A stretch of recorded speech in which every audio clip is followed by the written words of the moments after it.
Everybody's celebrating the Coalition victory, except Ayame's not here because she feels guilty about everything, and the rest of the force isn't here because they're worried about Ayame. This makes perfect sense for the story, and as an added benefit, they avoided the challenge of, how do we put Riku in this situation? He's 14, and it looks like everybody's drinking some sort of alcoholic beverage. Nobody knows how Riku pulled off the magic MacGuffin wings. Maybe it was something he did, maybe it was just all the glitches just kind of counteracted each other.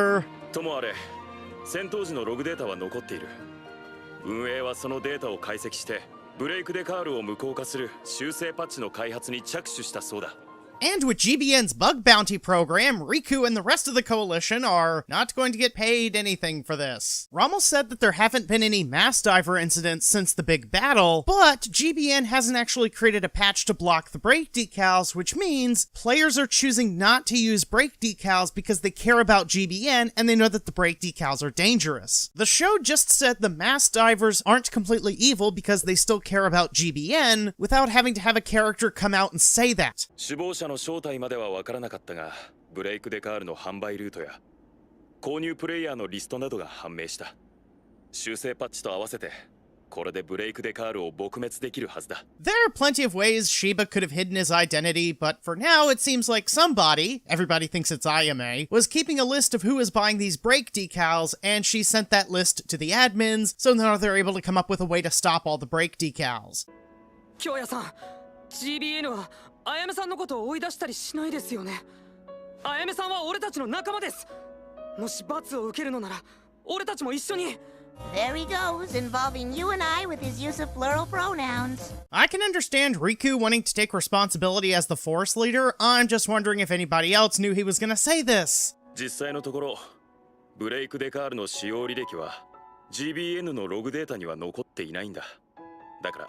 誰も罰することはできない。 This may seem like another case of all is forgiven, but the mass divers aren't going around trying to cause as much chaos as they can before their brake decals get banned. 我々も GBN のプレイヤーとして、みんなが再び普通に戻ってこられるような、そんな環境を作っていかないといけない。 That's a very enlightened philosophy. For now, though, Riku's trying to figure out how to let Ayame know her friends still care about her. みんなでいっぱい家具アクセサリーなんかを手に入れてさ、戻ってきたあやめさんをびっくりさせようって。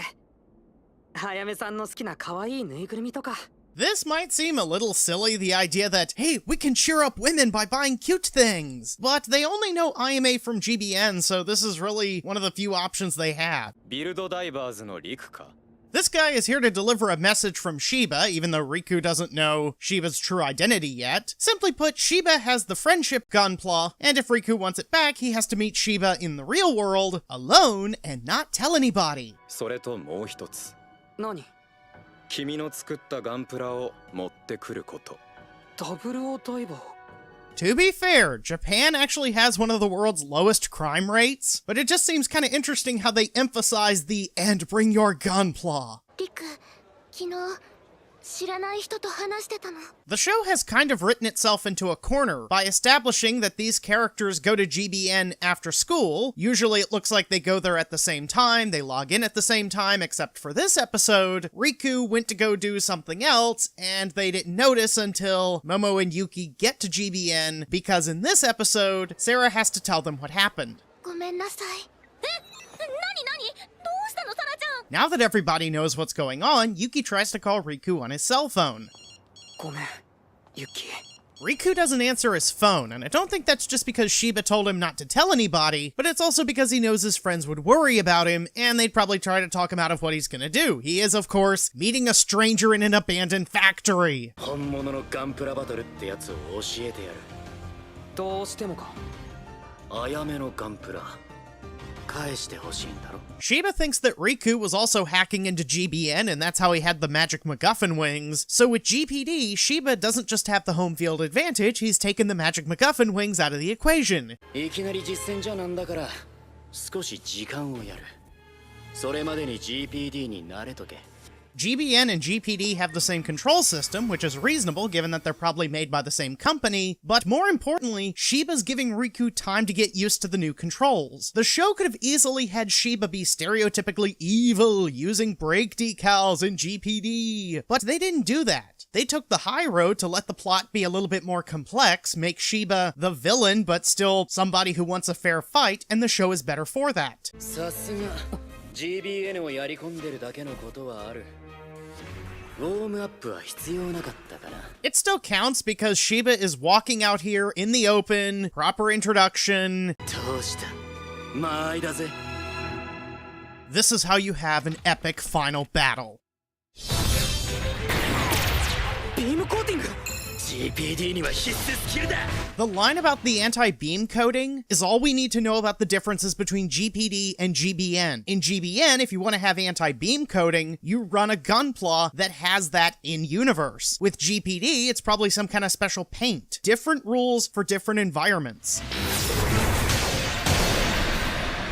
ダブルオーダイバー その程度でガタガタ言うな。 Riku took the first damage, but then Shiba throws this giant sword, and now Riku's Gunpla is missing an arm. Shiba probably knew that this field has weapons lying around because he's an expert at GPD, and Riku was able to dodge just enough so that it hits the arm because it's more dramatic now that Riku's Gunpla is missing an arm. わかるはずだお前には。これこそがガンプラバトルの真髄。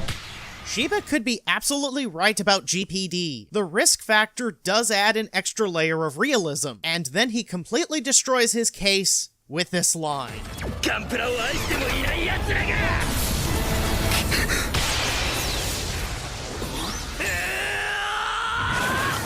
This finally pushes Riku to play more aggressively, so Shiba activates the "wow, that transformation is so cool." Sarah is able to contact Riku through the dive gear, and she's able to send Riku's location to Yuki through the dive gear. This is just here so Riku's friends can find him, and the rest of the episode holds up well enough that I can just ignore this little bit of plot convenience. だから負けない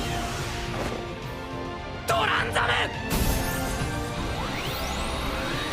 Riku gives an effective little speech about how this Gunpla represents the bond he shares with his friends, then he activates Transam, there's some more fighting, but now both Gunpla are pretty seriously damaged, leading to the best line in the episode. ガンプラを好きだという気持ちで誰かを傷つけるのは Replace Gunpla with your favorite franchise, and this line has so much more significance. これで最後にしてください俺も最後にしますから Riku wins at the cost of severely damaging his Gunpla, but I don't think he was crying just because his Gunpla was getting damaged or because he was being forced to destroy someone else's Gunpla. Shiba is suffering because of the Gundam franchise, and the worst part is he's taking it out on everybody else, telling them, "You don't deserve Gundam, you didn't work for it like I did."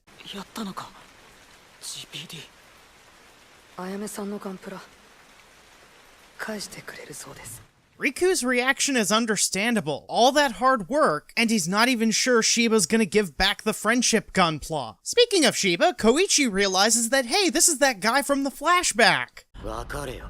時代は変わったんだ。もう終わりだよ。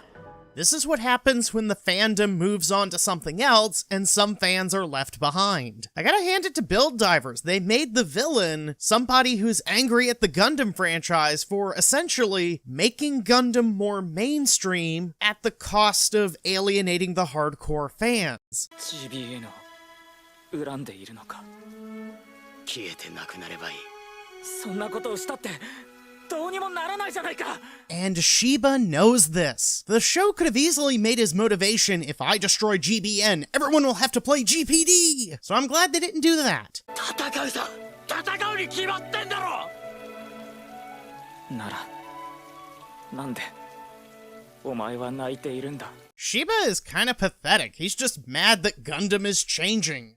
And that's what makes him such an effective villain, because this is something that can happen to anyone. All you have to do is replace Gundam with something you care about. 感じたんじゃないのかリク君との GP デュエルであの頃の俺たちの気持ちもう一度 Shiba doesn't answer. Now, maybe that's because he doesn't want to admit that he was wrong. Maybe he just doesn't know what to say. He certainly doesn't know how to properly handle a Gunpla.